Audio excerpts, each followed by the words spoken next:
Assalamualaikum warahmatullahi wabarakatuh. Hai sahabat Barometer dimanapun Anda berada, jumpa lagi bersama kami di podcast Barometer Kampus ya. Seperti biasa saya selalu menghadirkan narasumber yang spesial. Setiap datang ke sini tamunya pasti spesial. Nah hari ini kalau bicara masalah uang, bicara akuntan, di benak saya itu selalu ada satu orang. Beliau ini orangnya masih muda. Dan bagi saya beliau ini luar biasa cerdas dan pintar bicara pengelolaan uang. Kita sapa buat narasumber kita kali ini. Bapak atau abang? Abang aja lah ya. Kalau di abang ini kayaknya lebih akrab loh. Iya. Oke, Abang Sobirin MAK CPA. Iya. Pak, kalau MAK saya tahu Pak, Magister Akuntansi. Kalau CPA ini apa Bang? Kalau CP itu kebetulan gelar profesi saya Bang ya. Gelar profesi saya itu Certified Public Accountant. Jadi selain saya mengajar dosen, saya juga punya profesi sebagai akuntan publik. Nah, gitu. Bang, abang pernah ke pasar gak sih? Ke Istri. Jangan bilang gak pernah ya. Istri pernah. Pernah lah ya. Iya, pernah. Abang ngerasa gak sih kalau istri curhat kalau hari ini harga pokok itu gak seperti ya 6 bulan yang lalu gitu. Iya. Kalau curhat mungkin enggak Bang ya. Cuman secara sadar pun saya juga merasa sebenarnya. Karena di beberapa sektor mulai dari sederhana, enggak usah jauh-jauh lah ya, dari gorengan aja udah ada yang naik. Ya. Yang awalnya 1.000 ya jadi 1.200 gitu. Ya. Ada yang 5.000 4. Iya, ada yang dapat beli 5.000 dapat 4 gitu. Rasa betul ya Bang ya. Bang, tema kita kali ini adalah ketahanan ekonomi keluarga di tengah ya ekonomi sulit Bang. Ini kan kaitannya bukan hanya mahasiswa sivitas akademik, ini kaitannya luas, masyarakat juga. Nah, saya ngundang abang di sini, ya kita ngobrol ringan tapi berisi, bicara tentang ekonomi kita hari ini Bang. Baik. Bang, kalau abang melihat dari, jangan pakai Kilmon dulu lah, kalau akuntan dulu lah, kita ingin dulu selaku dosen lah dulu nih. Melihat ekonomi kita hari ini gimana Bang? Mungkin lebih enak lagi juga kalau saya sudut pandangnya awam ya Bang ya. Ya oke lah. Biar lebih kena gitu. Kena ya. Nah, dari sudut pandang awam ya memang tidak bisa dipungkiri gitu. Sekarang banyak harga naik walaupun perlahan gitu tapi terasa. Yang tidak boleh kita lupakan itu kan satu sebenarnya. Di mana harga naik tapi pendapatan belum tentu naik. Nah, di situ yang menjadi kuncinya.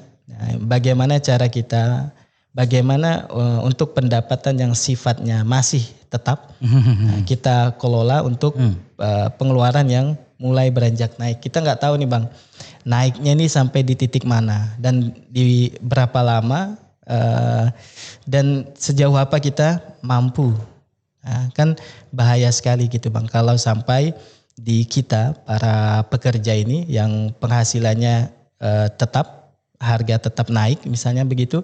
Kalau mungkin dalam 2 tahun harga terus begini sementara pendapatan dalam 2 tahun juga tetap, ya tentu setahun pertama mungkin nggak jadi masalah lah. Tapi tahun kedua, tahun ketiga belum tentu gitu. Yang dikhawatirkan itu kan banyak keluarga kelas pekerja yang akhirnya memilih untuk menyerah. Nah, kan jangan sampai di titik sampai seperti itu gitu. Iya Bang. Tadi saya pikir bukan sudut pandang awam sih tadi. Bukan. Itu ahli Bro. Bang, bicara tentang harga naik, pendapatan, ini akan terjadi kembali ke asal enggak? Atau tetap atau makin menaik gitu? Ya. Menanjak gitu, masuk kuburan. Kita dari histori aja lah Bang ya, kita histori. Kalau barang sudah naik, itu sulit untuk turun. Oh iya kah? Iya, kalau dari histori barang yang sudah naik untuk kembali ke harga atau awal. pantang? Pantang sih enggak, tapi kemungkinan untuk kembali ke harga awal sulit. Bisa kembali ke harga awal itu bisa.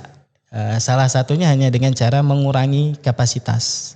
Misalnya nih gorengan yang sekarang naik 1.200, bisa untuk kembali ke 1.000 lagi, tapi ukurannya dikecilin. Sama aja Pak. Nah, jadi untuk kembali ke harga awal, gimana waktu kita ngerasa beli gorengan 1.000 itu udah gede, untuk kembali lagi rasanya sulit. Tapi bisa kita beli dengan harga 1.000, tapi ukurannya dikecilin. Nah, seperti itu. Jadi untuk sesuatu yang udah naik sekarang, kemungkinan untuk dia turun kembali ke asal itu agak sulit. Gitu, seperti itu. Oke, itu kan bicara tentang gorengan ya, Bang ya. Bukan hanya gorengan sih, Bang. Plastik yang nggak disangka-sangka udah naik sekarang. Iya, gitu. benar. Kemarin beli es batu yang harganya 2.000, sekarang udah 3.000. Iya, benar. Dan beli kerupuk yang awalnya banyak 5.000 sekarang udah mulai berkurang gitu. Terasa benar, Bang. Kalau bicara tentang ekonomi nih, Bang ya, saya pikir semua orang akan dengerin podcast kita hari ini. Amin. Minta solusi dari abang gitu loh. Gimana sih? Ya benar kata abang di awal tadi.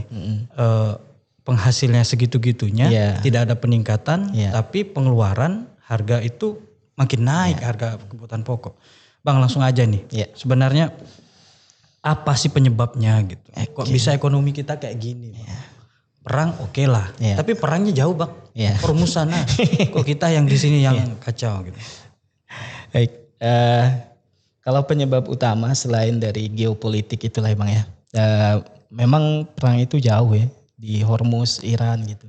Tapi memang dampaknya terasa sebenarnya nggak cuma di kita gitu. Di belahan negara yang lain pun juga terasa. Cuman kok yang menjadi bedanya di sini itu apa gitu. Kalau yang di luar negeri mungkin yang kita tahu itu kan yang naik bahan bakar. Tapi di kita ini kan yang kita tahu aja kebalik, bahan bakar minyak itu tetap, tapi harga yang lain yang naik. Jadi seperti substitusi gitu kenaikannya. Nah kalau pada era sekarang yang paling tepat kalau saya kasih saran ya kalau istilahnya itu survival mode. Jadi mode bertahan hidup. Nah sekarang itu hanya rasanya sulit untuk bertahan. Jangankan untuk bisa maju gitu. Survive aja udah ngeri. Makanya Bang sekarang itu di kita itu bukan nakutin ya, tapi enggak apa-apa Bang. Rasanya itu kalau survival mode sekarang kita itu udah harus kelasnya itu yang ekstrim. Jadi extreme survival mode. Jadi gimana cara kita untuk bertahan hidup itu levelnya tuh di tingkat paling tinggi. Daun-daun lah dimakan. Iya, kalau istilahnya tuh ya begitulah gitu. Iya. Karena kita balikin lagi tadi dengan kondisi kita gitu. Harga sudah naik tapi penghasilan masih dalam kategori tetap. Itu kan agak sulit kita untuk bertahan gitu. Cuman kalau saya ya harus pada level itu gitu. Ada caranya sih Bang, gimana cara kita masuk ke survival mode dan bisa bertahan gitu. Ada caranya, ada tekniknya. Sebelum ke cara itu kan kayaknya langsung ke inti kita. Tadi kan penyebabnya mungkin minyak nggak naik, tetapi ada komoditi lain yang naik sehingga naik lagi gitu. Bukankah gini Pak? Ini sorry kita nyinggung pemerintah nggak jadi soal lah ya. Bukankah pemerintah itu sudah mengeluarkan kebijakan gitu, bahwa harga pokok harus segini gitu. Apakah itu karena kita panik buying atau karena kita nggak ada duit untuk beli? Bisa jadi karena panik buying ya Bang ya. Karena panik buying atau otomatis persediaan kita turun. Nah ketika persediaan menurun, hukum ekonominya udah begitu. Kalau barang sedikit di pasar, harga ikut naik pasti ikut gitu. naik Itu juga udah otomatis. gitu ya. Jadi saya rasa yang dilakukan pemerintah dengan mematok harga head, misalnya harga eceran tertinggi itu sudah tepat. Cuman lagi-lagi di kita itu untuk mengatur sekian banyak penduduk kan agak sulit ya. Jadi fenomena sekarang itu yang kalau saya tangkap itu di mana dia bisa merasa mampu, saya akan beli lebih banyak. Begitu. Misalnya kebetulan saya ada rezeki lebih nih. Saya awalnya hanya mampu beli beras itu 2 karung misalnya. 2 karung yang ukuran 5 kilo. Tapi karena saya mampu sekarang ada rezeki lebih, dan ada ketakutan, ya udah saya belinya tidak lagi 2 karung tapi 4 karung gitu. Otomatis yang awalnya mungkin 4 karung itu untuk 2 orang, untuk 2 rumah tangga, sekarang 4 karung itu hanya bisa dimiliki oleh 1 rumah tangga. Nah, kita kan belum tentu nih yang Iya betul. satu rumah tangga yang lain bisa beli atau enggak. Bisa beli. Jadi karena itu ketakutan, akhirnya tadi stoknya mengurang, hukum ekonominya begitu, barang langka, harga naik gitu. Kan wajar sebagai manusia Bang, kekhawatiran itu kan wajar lah saya pikir. Ya. Tapi kan panik buying itu tidak memikirkan orang lain hanya jiwa sosial kita hilang gitu. Bang, ini kan saya sebenarnya kalau bicara tentang ekonomi itu Bang, gelisah sebenarnya. Mau mulai dari mana, akar masalahnya di mana gitu ya. Penyebabnya yang di sana perang, yang di sini yang kacau gitu. Bang, kita langsung lah ya ke bagaimana yang Abang bilang strategi itu tadi. Strategi seorang ayah, seorang ibu, anak banyak, anggap anak 4 Pak. Bang, semua sekolah gitu. Hasil bapaknya cuma 6 juta misalnya, ibunya ya gitu-gitu lah. Strategi apa sih Bang? Sebagai pakar akuntan, karena saya kenal beliau ini, bicara akuntan, ya saya sepil lah ya. Beliau ini membuka jasa akuntan yang kliennya sudah banyak gitu. Nah sayang kalau kita nggak nanya bagaimana strategi mengelola keuangan, itu jauh lebih penting. Kita berbagi lah. Hari ini kita insya Allah siapa tahu ini bisa menjadi lahan jariah. Amin. Bisa ditonton. Oke, bisa ditonton, dan ini saya juga akhirnya ternyata begini loh cara mengelolanya. Gimana strateginya Bang? Oke. Mungkin saya kembalikan ke di mana kita berada di zona yang mana gitu Bang ya. Kalau saya lebih suka masuknya di zona pekerja. Untuk orang tua, ayah atau ibu yang dua-duanya bekerja. Iya. Nah, katakanlah di antara tadi saya balik lagi bahwa kita memang harus pada survival mode bertahan hidup, dan di levelnya itu sudah level ekstrim.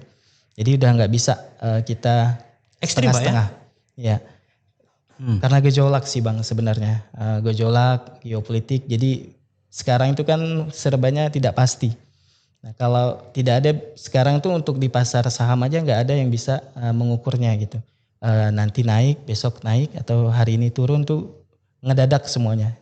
Bisa hari ini naik, bisa turun gitu. Jadi ngukurnya agak sulit sekarang. Jadi nggak bisa ditebak ya? Agak sulit. Jadi untuk sulit berarti susah berarti. Susah.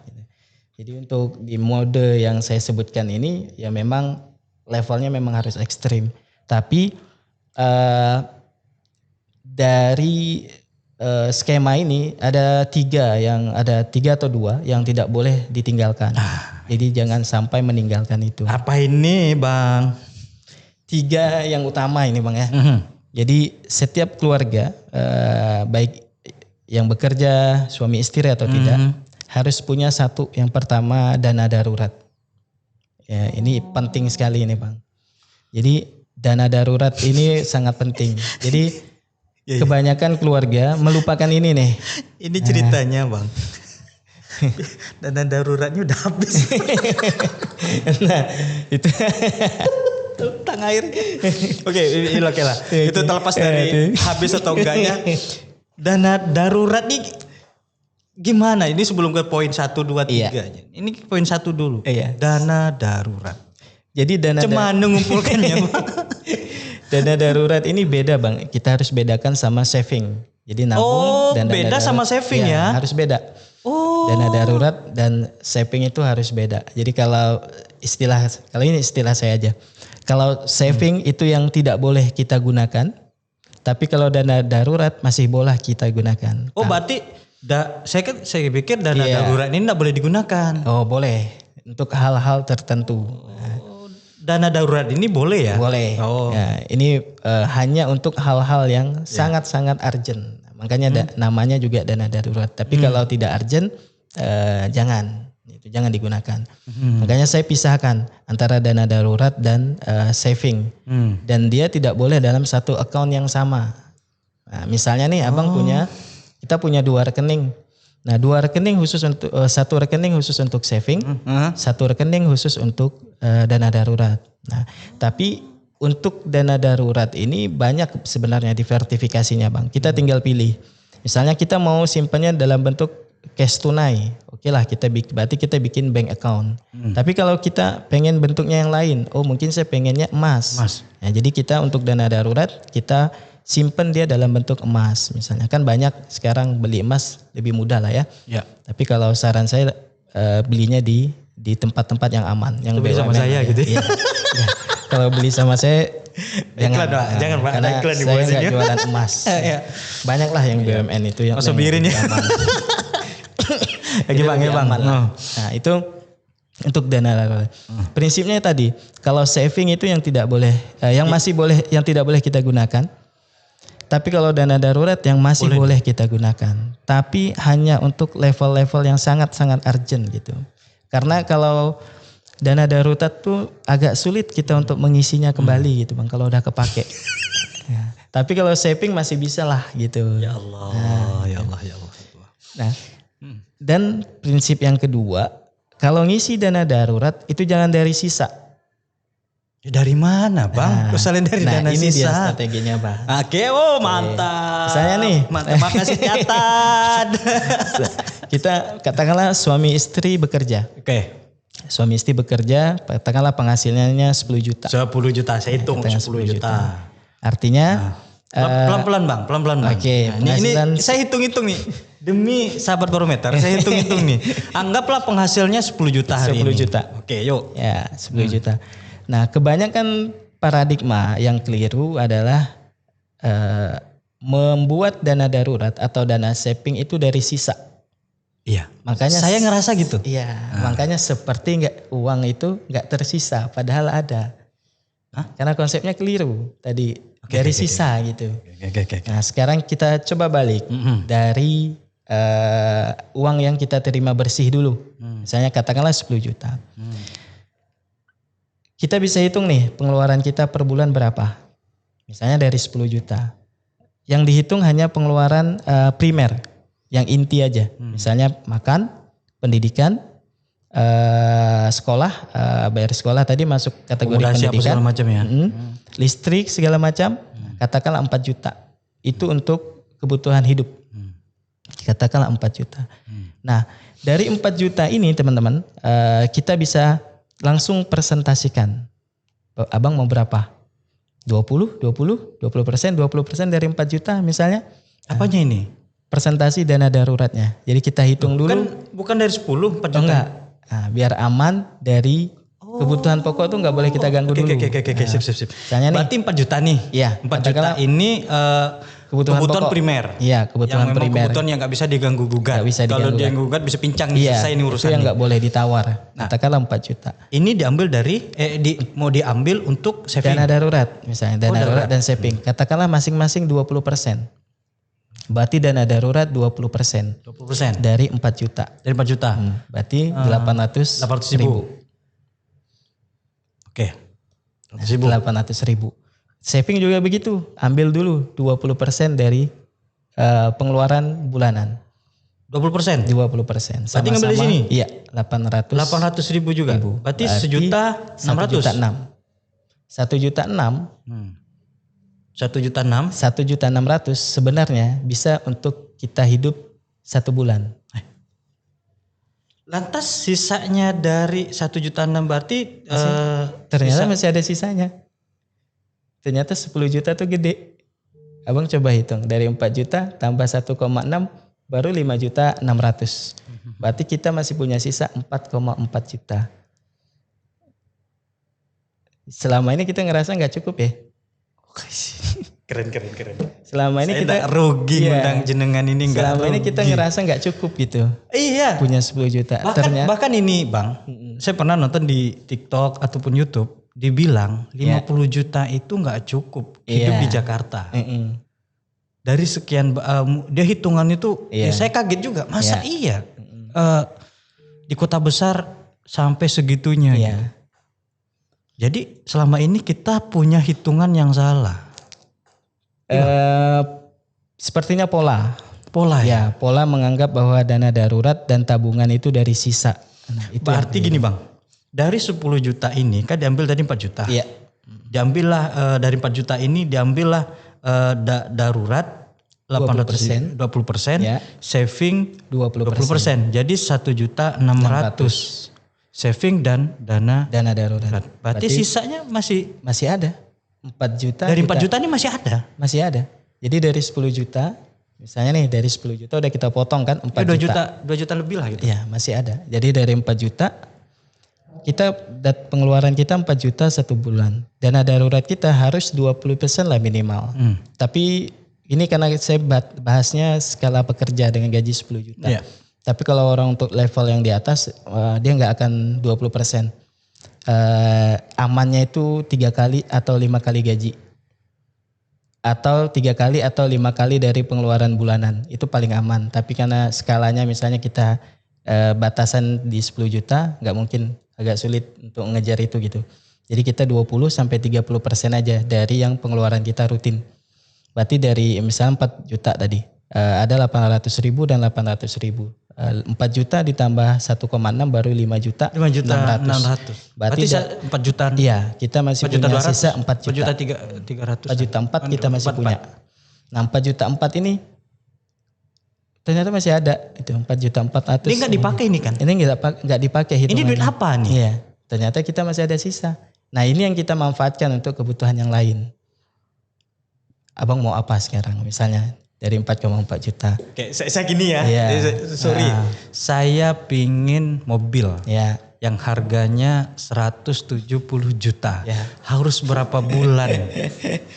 Ataupun gini lah, ini kan kita bicara tentang ekonomi ya. Iya, Ini iya. sih perasaan saya Iya, ini iya, ceritanya. iya. Saya bagi orang yang ngontrak, Bang. Harga rumah itu sekarang 180 juta. Iya. Ini buat abang-abang yang maaf. Ini bukan berarti saya menjatuhkan enggak, Iya. tetapi kita bantu ngitung nih hari Iya. ini. Bagaimana penghasilan misal 10 Iya, iya. juta pingin punya rumah tipe 36 yang harganya 180 juta. Oke. Berapa tahun harus ngumpulkan duit Bang? Iya. Atau nyicil lah dulu gimana ceritanya ini. Oke. Tadi konteksnya beda Bang ya. Saya tadi konteksnya belum ada kebutuhan seperti itu. Nah, jadi sekarang kita tambah lagi konteksnya. Penghasilannya sama 10 juta. 10 juta. Dan sudah punya cicilan. Sebesar katakanlah mungkin 1,5 kali ya. Ya, sekian Nah, gitu. mungkin 16, 15 gitu. 1,5. Pengeluaran inti 5 juta. Berarti 5 juta ditambah dengan 1,5 sudah 5.500.000. Iya. Nah, untuk dana darurat posisinya tetap sama. Mungkin bisa dikecilkan. Untuk yang sudah punya cicilan seperti itu Bang ya. Mungkin oke lah katakanlah masih sama di 1,6 berarti totalnya. Berarti 1,6 ditambah 4 juta 5,6 ditambah dengan 1,5 berarti 7,1. Nah itu total pengeluaran dari penghasilan 10 juta. 7,1 juta. 7,1. Dari 10 juta. Berarti masih Berarti ada punya sisa 2,9. Nah, masih punya 2,9 juta. Ternyata masih cicilan punya. itu tadi ya? Iya. Wow keren. Ternyata masih cukup. Yang tidak boleh hilang. Dana darurat itu mungkin presentasinya dikecilin boleh lah ya untuk menyesuaikan kemampuan. Yang tidak boleh itu hilang. Jadi setiap bulan itu harus ada dan dia harus di awal. Bang, ada 2 tadi. Ini kan baru satu strategi yang pertama itu ya. Ada dana darurat dan dana saving. Ini mohon maaf nih. Di antara 2 ini mana yang didahului? Saving atau darurat? Okay. Kalau dana darurat dan saving itu posisinya sama. Jadi setiap bulan itu harus ada dana darurat dan saving. Yang boleh kita pilih adalah untuk kita dulukan atau enggak itu di investasi. Nah investasi itu menyesuaikan. Kita juga tidak boleh punya jumlah nominal tetap. Nah itu kita sesuaikan aja dengan kemampuan kita. Misalnya kalau di antara tadi penghasilan 10 juta, ternyata kita masih punya sisa penghasilan yang enggak digunain itu 2,9, mungkin boleh 500-nya kita investasikan ke yang aman. Misalnya di saham, itu masih boleh. Seperti itu Bang. Oke, jangan dulu ke investasi dulu lah nih ya. Itu urusan belakang. Ini baru satu. Yang kedua. Tadi selain dana darurat, yang tidak boleh dihilangkan adalah tadi. Sebenarnya sekalian saya bahas pendidikan. Nah, jadi di antara barang yang gejolak sekarang ini tidak boleh hilang adalah dana darurat, dan yang kedua adalah dana pendidikan. Itu nggak boleh hilang. Kalau paradigmanya saya coba bangun ya Bang ya. Paradigma di sini bukan yang kita bayar SPP bulanannya. Nah, bukan. Saya kira dana pendidikan itu ya itu tadi SPP, jajan, bekal, akomodasi gitu. Yang saya dimaksud dengan menyiapkan dana pendidikan di sini adalah yang kita siapkan dia setiap dia akan naik level. Misalnya dari TK ke SD, SD ke SMP, SMA ke SLTA, SLTA ke kuliah gitu. Nah, lagi-lagi tapi ini nanti teman-teman bisa menyesuaikan lah ya dengan kemampuan dan berapa sih total pendapatannya di per bulan gitu.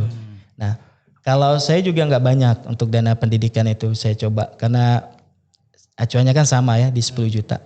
Nah di awal itu saya dana pendidikan untuk anak itu hanya 300.000 per bulan. Dari 10 juta? Dari 10 juta. Tapi itu di luar SPP-nya. Nah, jadi 300.000 itu yang memang saya simpan setiap bulan untuk nanti kebutuhan dia naik level. Tapi yang jelas itu kan tidak akan terpenuhi Bang ya. Katakanlah sekarang masuk SD di 5 juta katakanlah seperti itu. Saya baru nabung baru 2 juta. Berarti katakanlah saya baru dapat 4 juta atau berapa gitu. Artinya kan masih ada kekurangannya. Kekurangannya 1,5 atau berapa. Tapi kan kebutuhannya jadinya nggak naik. Nggak tiba-tiba tinggi saya butuh 5 juta gitu. Tapi saya butuhnya hanya 1 juta. Nah itu penting untuk terutama orang tua baru ya untuk dipersiapkan. Semakin awal itu semakin bagus. Apakah saya menyimpannya dalam produk cash tunai gitu? Nah tentu tidak. Itu agak sulit kalau kita nyimpannya dalam bentuk tunai. Nah, banyak kok Bang produk-produk di berbagai lembaga itu untuk khusus dana pendidikan. Di perbankan ada.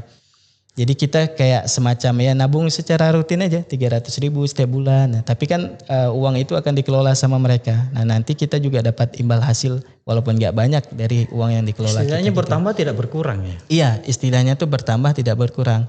Tapi resiko itu ada kalau kita nyimpan cash tunainya. Kita simpan sendiri gitu.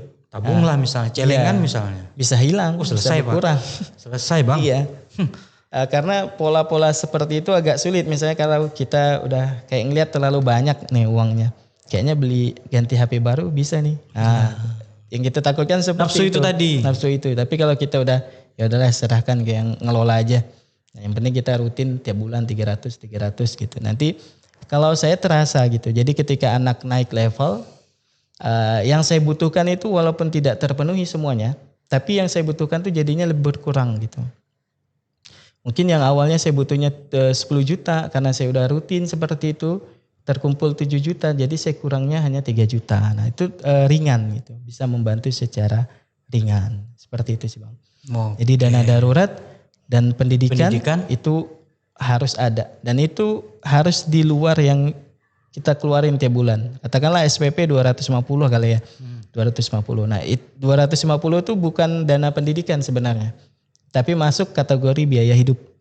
Nah yang dana pendidikan tuh yang kita sisihkan setiap bulannya di luar daripada itu. Ternyata perspektif pemahaman saya tentang dana pendidikan itu ya di luar dari kebutuhan pokok apa yang kita makan dan apa yang kita pakai untuk jalan gitu. Ternyata dana pendidikan itu adalah untuk naik level anak naik levelnya nanti. Jadi menyiapkan biar nggak kaget. Kan jangan sampai kita ini kan keluarga misalnya Bang ya, menjadi beban keluarga yang lain. Maksudnya ketika anak mau sekolah kita pinjam uang ke saudara. Nah kan jangan sampai gitu. Nah, ini nih bicara tentang pendidikan, dana pendidikan ini kan ya bagi yang sekolah negeri mungkin lah gratis ya. Tetapi kan tidak segratis itu di negeri Bang.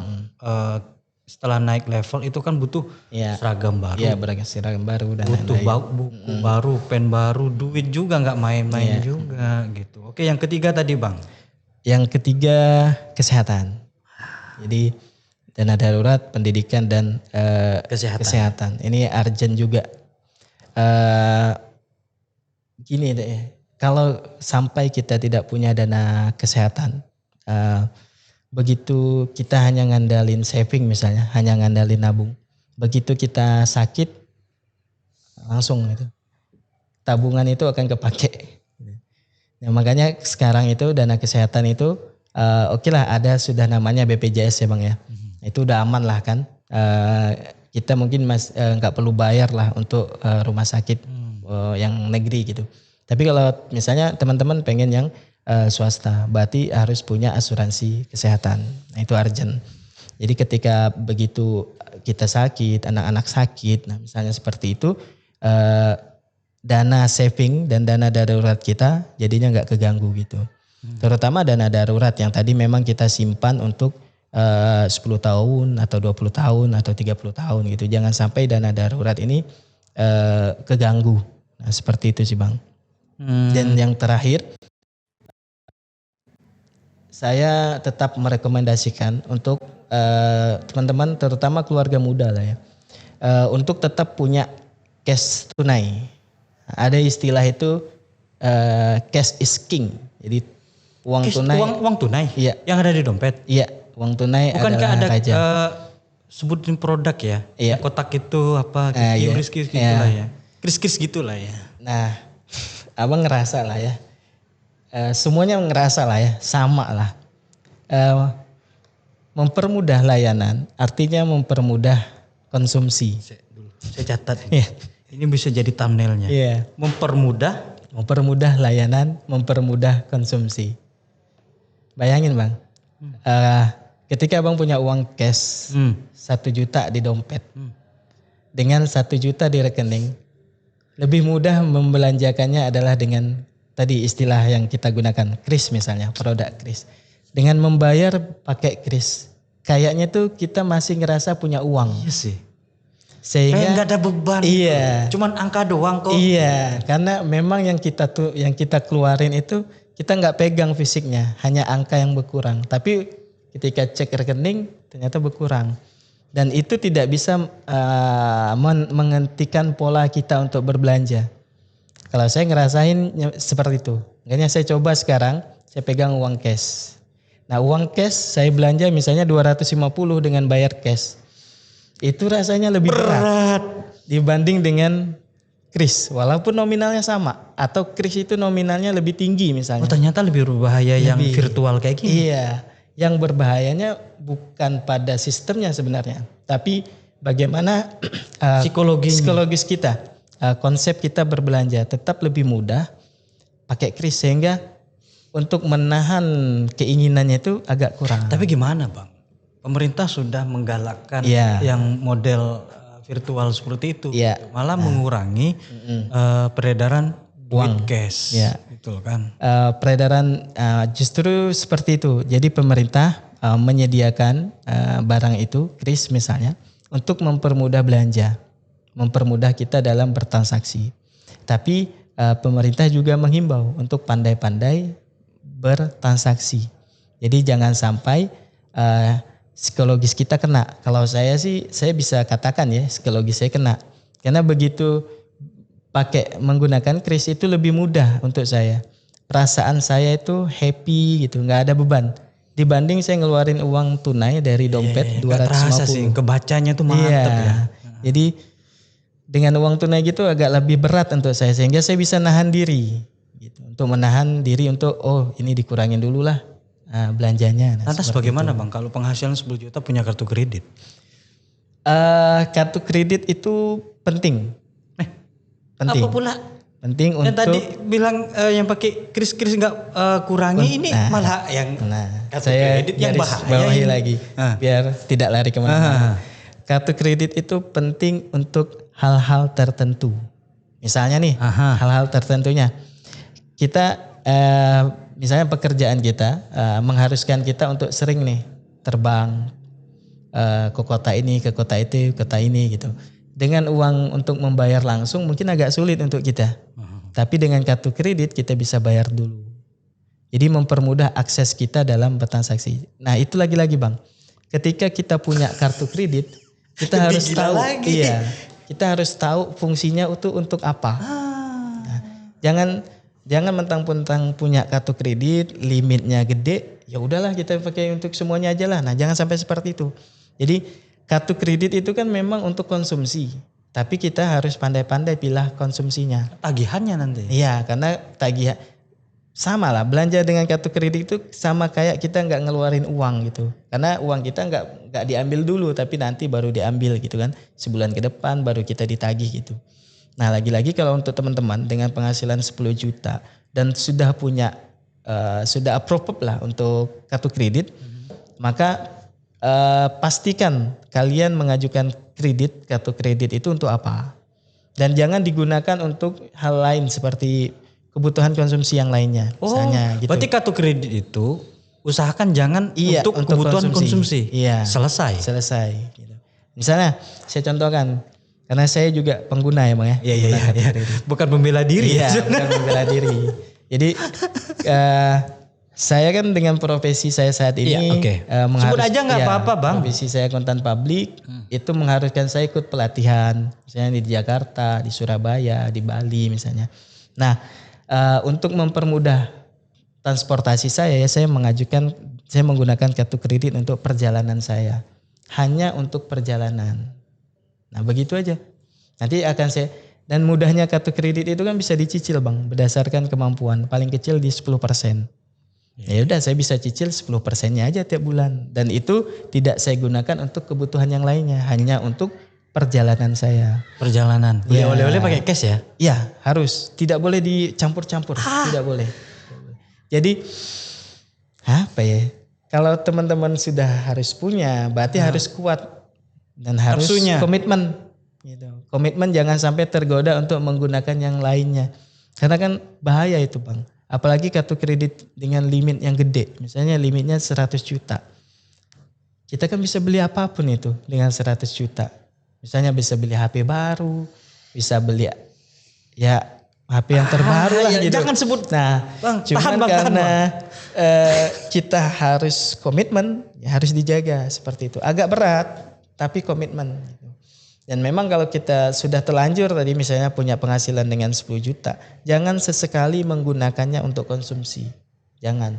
Hanya digunakan untuk kebutuhan yang mendukung operasional income. Nah itu dia Bang. Bang, saya kok diterusin nih bisa satu jaman lebih. Padahal kalau sama Bang nih saya pingin ya kalau ada waktu, keikhlasan hati, ya, kita mau ngobrol tentang masalah akuntan, bagaimana sih cara mengelola yang sebenarnya gitu, cara mengelola. Belum berakhir dulu Bang, sabar Bang. Oh belum. Bang, kan Abang pernah dengar kehidupan hedon gak sih? Iya tahu. Dikit-dikit makan di luar yuk. Iya. Dikit-dikit yang ada di handphone, oh bagus nih. Iya. Pencet beli gitu. Benar. Salah gak sih? Benar sekali itu Bang. Itu yang kadang menghabisi uang tanpa terasa. Ya itu tanpa terasa. Apakah boleh seperti itu? Ya jawabannya boleh.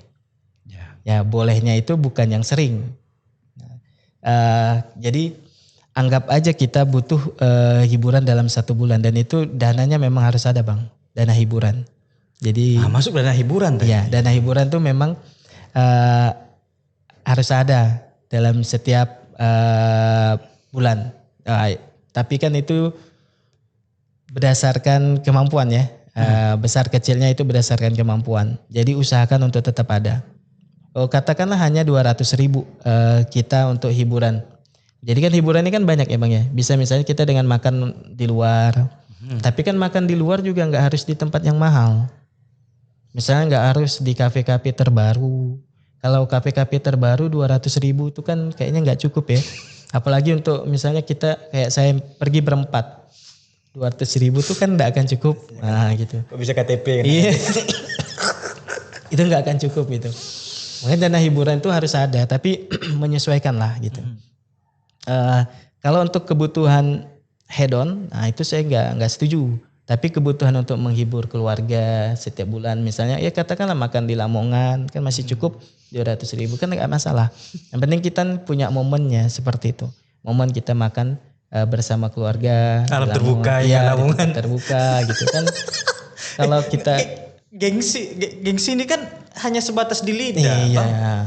Kalau Sama semua kok sampai di lidah, Bang. itulah Bang, kalau kita masih mengedepankan gengsi, maksud saya itu coba kita berkaca dulu gitu. Kita udah pantas untuk gengsi atau enggak? Nah, kalau kali kita ngerasa pantas untuk gengsi, ya silakan. Gitu. Pengakuan sih. Iya, tapi katakanlah kita misalnya punya penghasilan yang pas-pasan. Kalau 10 juta itu kan hitungannya besar Bang ya. Kalau 5 juta. Kalau 5 juta kita mau gengsi untuk apa gitu kan. Jadi Ya kita, ini sorry di podcast ini kita buka-bukaan lah. Ini maaf nih buat kawan-kawan lah. Mohon maaf bener. Kita ngukur diri lah. iya ngukur diri seperti Ngukur itu. diri. Toh kita, kalaupun kita mau pakai branded lah. Iya, iya. Orang tetap nanya, ini KW apa asli gitu. Iya, seperti itu Lah Bang. ya kan Bang? Iya. Jadi pengakuan sebenarnya pengakuan itu jangan diharapkan tuh orang yang ngakuin kita lah dulu gitu. Tapi ya udahlah kita semampunya apa, semampunya berapa. Nah, otomatis kalau seperti itu keuangan kita terutama untuk yang sudah berkeluarga tuh ya tidak akan terganggu lah. Ya jangan ya kalau gedein gengsi ya nggak akan habis-habisnya Bang. Misalnya nih ngelihat tetangga makan di tempat bagus, kita pengen juga gitu. Ya kalau kita pengen nurutin itu, ya kita juga bakal kurang gitu. Makanya kita tahan diri, kita akui, oh kita belum bisa nih penghasilan segini, belum bisa ke tempat yang gini. Ya enggak apa-apa. Yang penting dananya tetap ada, kita makan hanya di Lamongan atau nasi goreng misalnya. Yang penting momennya. Iya kan momennya aja gitu. Ya, apa ya, ini itu yang perlu kita samakan sekarang itu persepsinya apa, pengakuan terhadap diri sendiri terutama yang paling penting itu. Jangan pengakuan diharapkannya itu dari orang lain gitu. Ya kita mampunya berapa? Karena kebanyakan yang kolaps itu Bang, keluarga-keluarga yang kolaps. Yeah. Itu karena memaksakan pengen punya ini, memaksakan pengen punya itu, akhirnya tidak terpenuhi dan kacau balau, misalnya hutangnya terlalu gede, nah itu kan juga nggak bagus. Oke Bang, terakhir Bang, saya sebenarnya nahan diri. Iya. Ada waktu juga di podcast kan. Bang, bagi kawan-kawan yang terlilit hutang. Iya. Oke, kita spill dong. Iya.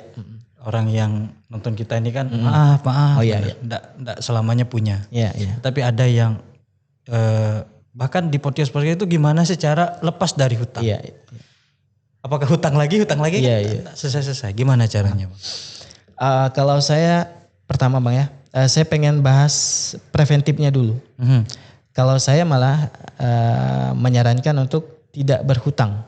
Itu yang pertama. Ya, yang pertama ya. Tidak berhutang, terutama untuk barang-barang atau yang sifatnya konsumtif. Jangan berhutang. Oke. Saya jelaskan lagi, barang yang konsumtif itu maksudnya apa Bang? Nah, barang yang konsumtif itu yang mana kita berhutang untuk mendapatkan barang itu, kita tidak mendapatkan feedback atau nilai tambah. Tapi misalnya nih gini, saya pengen punya motor, saya cicil motor saya, otomatis saya punya utang, tapi saya gunakan itu untuk ojek, untuk saya ngojek, untuk saya berpenghasilan, maka itu sudah gugur dari hutang konsumtif, jadinya hutang yang bisa produktif lah kita katakan gitu, karena dari hasil ngojek kita bisa bayar cicilannya. Nah, yang hutang konsumtif itu misalnya nih saya beli handphone terbaru, harganya katakanlah 35 juta lah segitu.